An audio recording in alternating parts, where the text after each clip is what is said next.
గౌరవనీయులైన ఎన్జిఓ మిత్రులారా, మనకు రేపు కర్నూలులో జరిగేటువంటి ప్రోగ్రాం గురించి మనకు అక్కడ జరిగిన అన్ని కార్యక్రమాలు కూడా మనం చెప్పబోతున్నాం. ఇటీవల మేము కాస్టిక్ సోడా మరియు క్లోరోమిథేన్ సామర్థ్యాన్ని విస్తరించడానికి మరియు అదనపు ఉత్పత్తులు PTFE తయారీ కొరకు పత్రికా ప్రకటన ఇవ్వడం జరిగింది. ఈ కార్యక్రమం ఈ నెల 14న జరపడానికి నిర్ణయించడమైనది.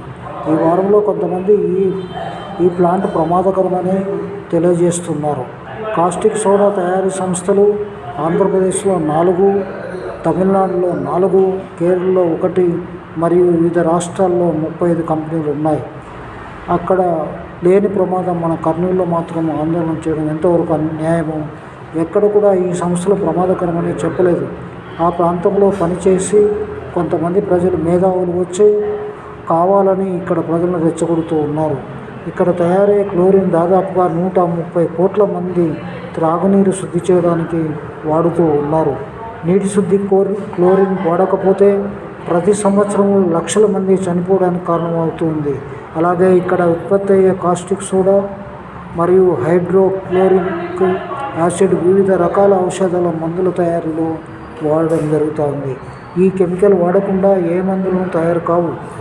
మా ప్రతిపాదన విస్తరణలో PTFE తయారీలో PFOA ప్రమాదకరమని చెప్తున్నారు.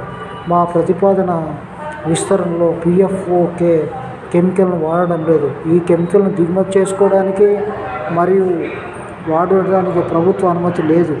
ఈ కెమికల్ ప్రభుత్వం నిషేధించబడిన జాబితాలో ఉంది. ఇటువంటి నిరసన ప్రభుత్వ అనుమతి ఉంటే చేయాలి.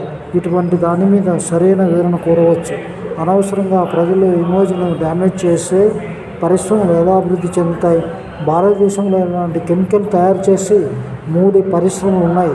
అక్కడ లేని ప్రాబ్లం ఇక్కడ ఎందుకు వస్తుంది? ప్రజలు వాస్తవాలను గమనించాలంటూ కోరుతా ఉన్నది.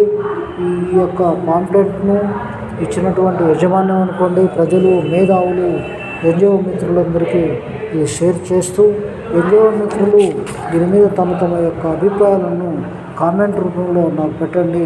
నా పేరు వై చెన్నకేశ్వరరెడ్డి. నేను ఒక సామాజిక కార్యకర్తను.